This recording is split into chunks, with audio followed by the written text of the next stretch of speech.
como un tema social. Construir una sociedad inclusiva es construir una sociedad democrática. Una sociedad excluyente no es ni será democrática. Y la verdad es que todos somos diferentes en esta sala. No solo porque unos cojean y otros no, porque unos oyen y otros no, porque unos caminan y otros están en silla de ruedas, sino porque todos somos diferentes. Tenemos inteligencias diferentes. Hay inteligencias emocionales, matemáticas, ¿no? Inteligencias deportivas, inteligencias de motricidad fina, ¿no? Y otros que somos extraordinariamente torpes en otras cosas. Todos somos diferentes.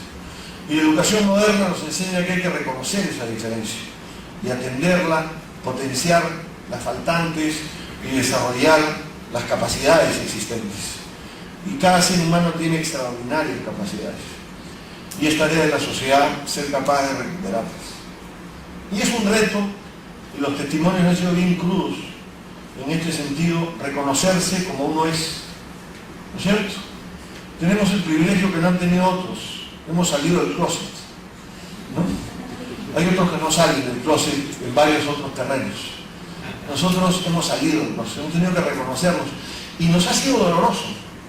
Como para todos es doloroso reconocerse. En sus virtudes y en sus defectos, en sus habilidades y en sus carencias, ¿no es cierto? Y yo creo que en eso los testimonios que hemos tenido han sido extraordinarios. Michael Urtecho ha dado un testimonio, por ejemplo, sobre el costo de la ignorancia del tema de la discapacidad, ¿no es cierto? A los 5 años le diagnosticaron lo que tenía. 5 años.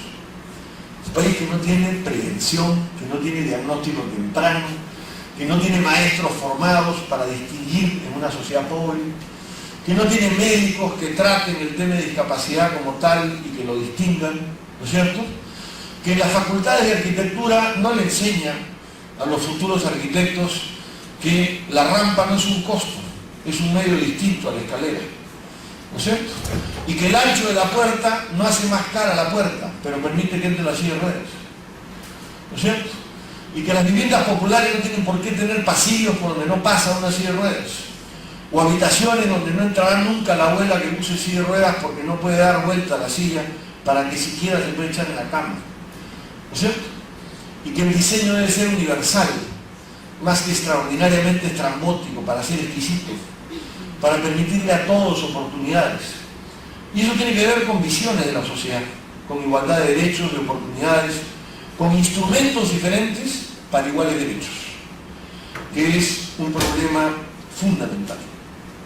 Y esta es una sociedad profundamente ignorante, no solo por la pobreza, por las dificultades de la educación, sino porque simplemente ignoran problemas. No hay data sobre discapacidad. ¿Ustedes saben cuánto dijo el censo del año 93 que era el volumen de personas con discapacidad en el Perú? 1.3% de la población. El promedio mundial es 10%. Estados Unidos tiene entre 10 y 11% de personas con discapacidad. El Perú podría tener 1%.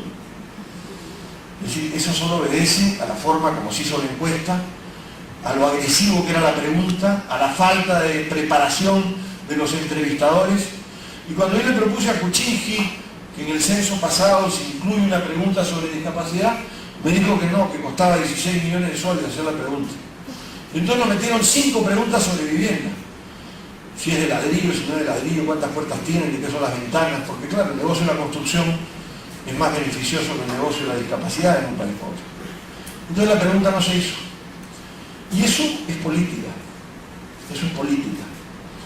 Y para que un tema político sea tal, hay que tener fuerza política para imponerlo, ¿no es cierto? Para colocarlo en la agenda, como bien ha dicho Luis Miguel del Aire. Creo que este es un tema central y es un tema importante.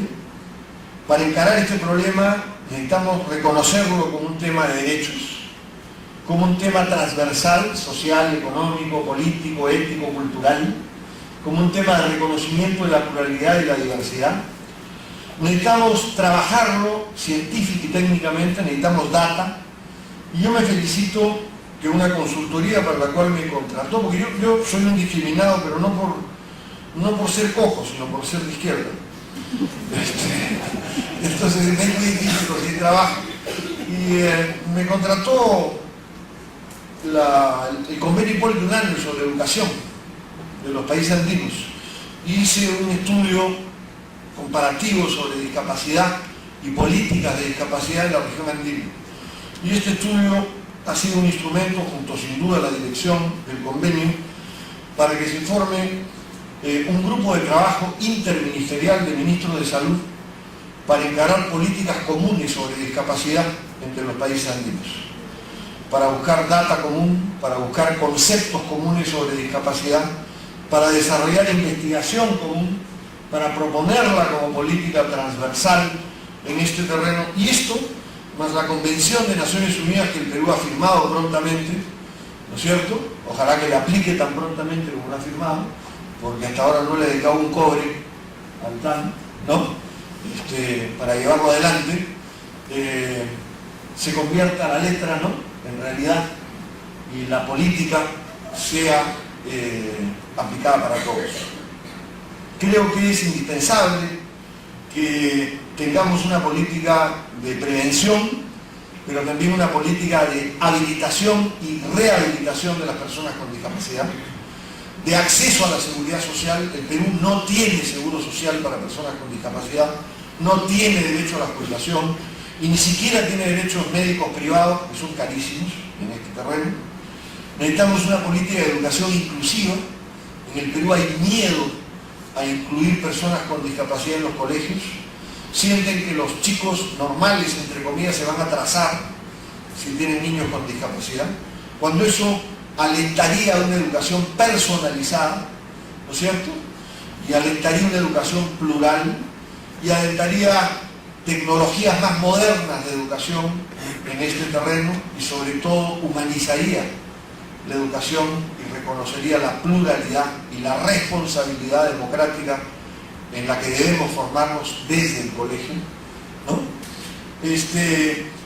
Es un tema que tiene que ver con el derecho al empleo y a oportunidades para el empleo. La gente tiene miedo a emplear personas con discapacidad, considera que puede ser una rémora, que van a pedir licencias de salud a cada rato, que se van a jubilar temprano, que van a producir menos, y todos los estudios revelan lo contrario. Las personas con discapacidad, por preservar su trabajo, trabajan más y rinden más. Pero la lógica es diferente en este terreno. Y las personas con discapacidad tenemos que entender que nosotros no vamos a resolver nuestro problema. Este es un problema social, político, estatal, ¿no es cierto? No es un problema de las personas con discapacidad. Tenemos que intervenir en la solución del problema, pero el problema es de toda la sociedad, de todo el país y del Estado. Y por lo tanto las soluciones implican políticas públicas. Y tenemos también que buscar hacer del tema de discapacidad no solo un tema de políticas públicas, sino un tema de cooperación internacional, ¿no? Es un tema en el cual hay mucho que aprender y mucho que enseñar.